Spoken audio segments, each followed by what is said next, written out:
खट्टी मीठी तीखी चटपटी चटनी और फटाफट से बनने वाले चटपटे समोसे का नाम सुनते ही मुंह में पानी आ जाता है। चाहे चाट हो या समोसा, दोनों ही खाने में बहुत ज़्यादा टेस्टी लगते हैं। आज मैं जो रेसिपी बनाने वाली हूँ तो उसके लिए ना ही हमें आटा गूंदना है, ना ही पूड़ी बेलना है और ना ही पूड़ी में स्टफिंग भरनी है। तो चलिए देख लेते हैं इस फटाफट से रेसिपी कैसे बनाते हैं। तो इसके लिए मैंने सबसे पहले आलू उबाल लिए थे और आलू उबालने के बाद इन्हें हमें छील लेना है। तो आलू के छिलके हटा देंगे और छिलके हटाने के बाद इन्हें हमें अच्छे से मैश कर लेना है। और इस रेसिपी के लिए जो भी आलू उबाले जाते हैं तो काफ़ी अच्छे से उबले होने चाहिए, जिससे अच्छे से मैशी हो जाए, इनमें कहीं कोई लम्स ना हो। तो आलू उबालने के पहले मैंने इन्हें अच्छे से धो के साफ़ कर लिया था और साफ़ करने के बाद मैंने इन्हें लगभग 2 से 3 सीटी आने तक बॉयल कर लिया है। और बॉयल करने के बाद आलू को अच्छे से ठंडा कर लिया है। ठंडा करने के बाद इनके छिलके हटाए हैं। अब इन्हें मैंने मैश कर दिया है। तो आलू को हमें अच्छे से मैश करना है। तो सभी आलू अच्छे से मैश हो गए हैं। अब इसके लिए हम कुछ मसाले कट कर लेते हैं। तो 1 बड़ा प्याज और 4 हरी मिर्च और 1 इंच बराबर अदरक का टुकड़ा लिया है। तो प्याज और अदरक के छिलके हटा के पहले मैंने अच्छे से धो के साफ़ कर लिया है। इसके बाद में अदरक काट ली है और अब प्याज को हमें लच्छे में कट करना है। तो आप चाहें तो आप इसे बारीक भी कट कर सकते हैं, लेकिन जब समोसा या पकौड़े खाते हैं तो उसमें प्याज और अदरक हरी मिर्च का टेस्ट जब अलग से समझ में आता है तो उसका खाने में स्वाद ही अलग होता है। तो प्याज को मैंने लच्छे में कट कर लिया है और जो हरी मिर्च रखी तो हरी मिर्च के डंठल हमें हटा देने हैं। और हरी मिर्च को बड़े बड़े पीसेस में काट रही हूँ, ज़्यादा बारीक पीसेस नहीं किए हैं। आप अपनी पसंद के अनुसार से महीन या मोटा जैसा भी चाहें वैसे काट सकते हैं या फिर आप इसे चॉपर से भी चॉप कर सकते हैं। तो पूरी मिर्च हमारी कट हो चुकी है। इसमें मैंने 1 लाल मिर्च भी ली है और ये वही लाल मिर्च जो हरी मिर्च साथ रखे रखी लाल हो जाती है। तो वही सभी मिर्चें मैंने काट ली है। अब एक तरफ मैंने कढ़ाई ली है और कढ़ाई में सरसों का तेल डाला है और तेल अच्छे से गर्म हो गया तो आधी चम्मच मैंने हींग डाली, 1 चम्मच जीरा, 1 चम्मच सौंफ और 1 चम्मच खड़ा धनिया डाला है। तो मसाले हम अच्छे से भून लेने हैं और यहाँ पर हमें तेल कम डालना है, ज़्यादा तेल का यूज़ नहीं करना है। और मैंने यहाँ पर सरसों के तेल का यूज़ किया है, आप रिफाइंड ऑयल या फिर कोई भी कुकिंग ऑयल यूज़ कर सकते हैं। तो मसाले अच्छे से भून चुके हैं। अब क्या करना है कि जो मैंने अदरक को काट के रखा था तो उसे डाल देना है और साथ में हरी मिर्च भी डालेंगे। और जब अदरक और हरी मिर्च अच्छे से भुन जाएगी तो इसमें मैंने 2 स्टिक कड़ी पत्ते डाल दिए हैं। तो कड़ी पत्ते मैंने महीने वाले लिए हैं, अगर आपके पास बड़े बड़े कड़ी पत्ते तो आप उसे तोड़ के डाल दें। तो कड़ी पत्ते को भी अच्छे से भून लिया है और जो मैंने रफली चॉप किया था प्याज को, तो प्याज को भी यहीं पर डाल देना क्योंकि मसाले अच्छे से भून चुके हैं। और प्याज को भी हमें इतना ही कुक करना है कि वो सॉफ्ट हो जाए। तो प्याज को भी मैंने हाई फ्लेम में लगभग 30 सेकंड के लिए अच्छे से भून लिया है। इसका हल्का सा कलर भी चेंज हो गया है। अब मैंने फ्रोजन मटर ली है तो आधा कप फ्रोजन मटर डालेंगे। अगर आपके पास हरी मटर रखी हो तभी आप डालें, अगर आपके पास ना हो तो आप इसे स्किप भी कर सकते हैं, लेकिन हरी मटर डालने से टेस्ट बहुत बढ़िया आता है। अब यहाँ पर हमें कुछ मसाले ऐड करने हैं। तो 1 चम्मच नमक डाला है, आधी चम्मच हल्दी पाउडर ऐड किया, आधी चम्मच तीखी वाली लाल मिर्च पाउडर ऐड किया है, 1 चम्मच गरम मसाला, 1 चम्मच सब्जी मसाला डालेंगे, 1 चम्मच अमचूर पाउडर ऐड किया है। अगर आपके पास अमचूर पाउडर ना हो तो आप चाट मसाला का भी यूज़ कर सकते हैं। तो सभी मसाले डालने के बाद फिर अच्छे से मिक्स कर लेना है और लगभग 30 सेकंड के लिए इसे सौटी करेंगे।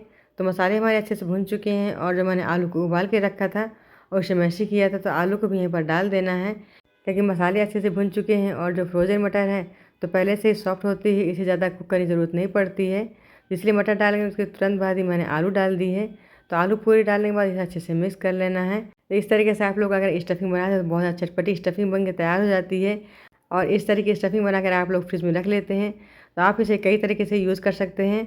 आप इस स्टफिंग से आलू के पराठे भी बना सकते हैं और इससे आप ब्रेड पकौड़ा भी बना सकते हैं, इससे आप सैंडविच भी बना सकते हैं और इस स्टफिंग से आप समोसा भी बना सकते हैं। इस तरीके की स्टफिंग बना के आप लोग एक बार ज़रूर ट्राई करें क्योंकि जो ये स्टफिंग है तो हर तरीके से यूज़ होने वाली है। स्टफिंग हमारी चटपटी से बन के तैयार हो गई है। बस इसे सिर्फ 2 मिनट के लिए मैंने हाई फ्लेम में भून लिया है। स्टफिंग को थोड़ा मैंने चखा था तो इसमें मुझे कुछ नमक कम लग रहा था, तो इसलिए आधा चम्मच नमक इसमें मैंने और डाल दिया है। तो स्टफिंग बनाने के बाद आप लोग थोड़ा सा इसे चेक कर लें, इससे क्या होता है कि पता चल जाता है कि इसमें नमक कम है या फिर मिर्चा कम है। तो सभी चीज़ें हम लोग बाद में डाल सकते हैं। तो स्टफिंग को मैंने अच्छे से भून लिया है। भूनने के बाद इसे हमें थाली में ट्रांसफ़र कर लेना है और इसको ठंडा होने के लिए छोड़ देंगे। तो स्टफिंग वाली थाली को मैंने पंखे के नीचे छोड़ दिया है। अब मैंने एक बाउल लिया है तो बाउल में कुछ मैदा डालेंगे। तो मैदा को पहले मैंने छन्नी से छान लिया है, इसके बाद ही इसे यूज़ किया है। तो बड़ी चम्मच से नाप के लगभग 5 से 6 चम्मच मैदा डाला है, या फिर यूँ कहे जो कप आता है तो कप में मैंने लगभग 1 कप से थोड़ा सा कम मैदा डाला है। मैदे में आधी चम्मच नमक डाला है और 1 चम्मच अजवाइन को हाथों से क्रश करके डाल दिया है। और अब 1 बड़ी चम्मच के बराबर मोइन डालेंगे। जब हम लोग समोसा बनाते हैं तो मैदे में इसी तरह सब कुछ डालते हैं, अजवाइन भी डालते हैं, नमक भी डालते हैं और मोइन भी डालते हैं और फिर टाइट डो बना के पूरी बनाते हैं। पूरी कर करके उसमें समोसे वाली स्टफिंग फिल करके उसको फ्राई करते हैं। बट मैं ऐसा कुछ भी करने वाली नहीं हूँ क्योंकि ना ही मैंने डो बनाया है और ना ही मैं पूरी बनाने वाली हूँ और ना ही उसे कट करके स्टफिंग फिल करूँगी। तो ये मैदा का बढ़िया से बैटर बन के तैयार हो गया है। तो मैदा की जो बैटर है तो इसकी आप कंसिस्टेंसी देख सकते हैं। बैटर मैंने पतला नहीं बनाया है, गाढ़ा ही रखा है। जैसे हम लोग कढ़ी बनाते हैं ना, तो ठीक उसी तरह के मैंने बैटर बना के तैयार किया है। और जो मैंने स्टफिंग को बना के रखा है तो वो भी ठंडी हो चुकी है। पूरा नाश्ता एक साइज़ का बने तो इसीलिए मैंने एक कटोरी का मेज़रमेंट लिया है। इससे क्या होता है कि जो हम लोग नाश्ता बनाएंगे बिल्कुल एक ही साइज़ का बनेगा, छोटा या बड़ा नहीं बनेगा। मैंने कुछ बड़े साइज़ के समोसे बनाने वाली हूँ, क्योंकि सब कुछ मैं समोसा जैसे ही बनाने वाली हूँ। बस क्या है कि इसका मैंने डो नहीं बनाया है, ना ही पूरी बेली है। तो इस फीलिंग को मैंने एक समोसे का ही शेप दे दिया है। तो एक समोसा बन चुका है और दूसरा समोसा का भी साइज़ दे रही हूँ। तो अब ये दूसरा वाला समोसा भी बना लेते हैं। तो इसके लिए मैंने सेम प्रोसेसिंग रखी है। पहले मैंने फिलिंग को कटोरी में फिल किया है, इसके बाद मैंने उसको निकाल के समोसा वाला शेप दिया है। तो मेरे बढ़िया सारे समोसे बन के तैयार हो गए हैं। तो आप देख सकते हैं कि जो मैंने बनाया है कितना बढ़िया दिख रहा है। अब जो मैंने मैदे वाला बैटर बनाया है तो उसको भी रेस्ट पर रखे लगभग 10 मिनट हो चुका है। तो अब उसे भी चेक कर लेते हैं। तो जो मैंने स्टफिंग बनाई थी तो पूरी स्टफिंग का मैंने इस तरह से नाश्ता बना लिया है। कुछ बड़ा नाश्ता बनाया है, कुछ छोटा बनाया है। तो पूरी स्टफिंग को मैं यही शेप देने वाली हूँ। तो मैदे वाले बैटर को रखे लगभग 10 मिनट हो चुका है। ये भी काफ़ी अच्छे से फूल गया है। अब जो मैंने समोसा बनाया था, समोसा के इसी बैटर में डिप करना है और इस बैटर को समोसे में ऊपर से अच्छे से हमें कोटेड करना है। इससे क्या होता है, इसमें एक मोटी लेयर चढ़ जाएगी।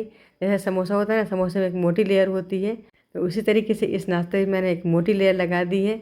तो कढ़ाई मैंने सरसों का तेल गरम कर लिया है। अब गैस का फ्लेम मीडियम टू लो रखेंगे और लो फ्लेम में समोसा फ्राई करना है।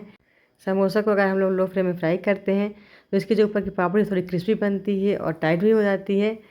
इसलिए जब भी समोसा को फ्राई करें तो मीडियम फ्लेम में ही फ्राई करें। और इस नाश्ते को मैंने मैदा के बैटर में डिप किया है, इसलिए समोसा हो गया है। तो मैदे की जगह आप बेसन के बैटर बना सकते हैं। अगर आप इस स्टफिंग में बेसन वाला बैटर लगाते हैं तो आलू बंडा बन जाता है, लेकिन मैं यहाँ पर समोसे वाली फीलिंग देने वाली हूँ, इसलिए मैंने यहाँ पर मैदे का यूज़ किया है। तो आप देख सकते हैं कि जो हमारे समोसा कितने बढ़िया से फ्राई हो रहे हैं।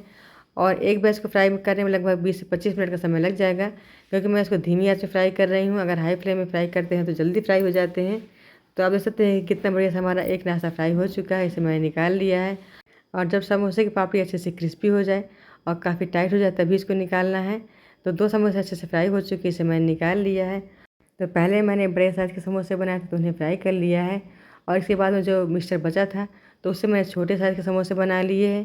तो छोटे वाले समोसे को मैंने अलटते पलटते अच्छे से फ्राई कर लिया है और इन्हें भी मैंने धीमी आंच में ही फ्राई किया है। तो अब इन समोसों को भी निकाल के प्लेट में रखेंगे और समोसा के लिए एक चटपटी चटनी बना लेते हैं। और चटनी में एक सीक्रेट चीज़ भी डालेंगे हम, जिससे चटनी बहुत ज़्यादा टेस्टी बनेगी। और जो होटल वाली चटनी होती है ना, उससे भी ज़्यादा अच्छी चटनी हमारी घर में बन के तैयार होगी। तो चटनी बनाने के लिए मैंने 1 चम्मच सौंफ और 1 चम्मच जीरा और साथ में 4 सूखी लाल मिर्च डाल दी है। इन्हें अच्छे से भून लेना है। और जब मसालों से अच्छी सी खुशबू आने लगे तो इसके बाद हमें गैस का फ्लेम ऑफ कर देना है। तो मसाले हमारे भुन चुके हैं, इसे हम कटोरी में निकाल लेंगे। और जब मसाले हल्के ठंडे हो जाएंगे तो इसे हमें कूट लेना है। तो आप इसे चाहें तो अदरक कूटने वाले बर्तन में कूट सकते हैं, या फिर आप जो चकला होता है तो चकले में बेलन से इसको दरदरा पीस लें। तो मसाले कूट के मैंने साइड में रखे हैं और एक कढ़ाई ली है। तो कढ़ाई में लगभग 1 लीटर के बराबर पानी डालेंगे और इसमें थोड़ा सा गुड़ डालेंगे और थोड़ी सी चीनी डालेंगे। तो आप चाहें तो पूरा गुड़ या फिर पूरी चीनी डाल सकते हैं, बट मैंने क्या किया है कि एक छोटा टुकड़ा गुड़ का डाला है और 4 से 5 चम्मच चीनी डाली है और थोड़ी सी मैंने इमली डाली है। तो इमली डालने के पहले मैंने इमली को अच्छे से धो लिया था, क्योंकि इमली में कुछ धूल मिट्टी ज़्यादा होती है, तो इसलिए इमली की जो गंदगी होती है उसे हटाना ज़रूरी होता है। तो गुड़ हमारा मेल्ट हो चुका है और इमली भी अच्छे से फूल गई है। अब मैंने इसे ठंडा कर लिया। ठंडा करने के बाद इमली को अच्छे से मैश कर लिया है। मैश करने से इसका पल्प निकल आएगा और जो इसके बीज है तो वो अलग हो जाएंगे। तब इस पानी को मैंने छान लिया है। छानने से क्या होता है कि इसके जो बीज हैं तो अलग हो जाएंगे और जो गुड़ वगैरह वैसे मेल्ट हो चुका है। तो इमली का पानी बढ़िया से बन के तैयार हो गया है। अब सेम कढ़ाई को मैंने साफ़ कर लिया है और इसी में इमली का छना हुआ पानी डाल दिया है। अब इसे हम कुक करने के लिए छोड़ देंगे और जब तक पानी कुक हो रहा है तब तक हम इसके लिए एक घोल बना लेते हैं। तो मैंने 2 चम्मच कॉर्नफ्लोर डाला है। इसमें 1 कप पानी डालेंगे और 1 कप पानी डाल के इसे अच्छे से घोल लेंगे। तो 1 लीटर पानी से जो मैं चटनी बनाने वाली हूँ, तो 1 लीटर पानी के लिए 2 चम्मच कॉर्नफ्लोर परफेक्ट होगा। अगर आप इससे ज़्यादा कॉर्नफ्लोर डालते हैं तो चटनी बहुत ज़्यादा थिक हो जाएगी और जैसे मार्केट वाली चटनी होती है तो वैसे नहीं बनेगी।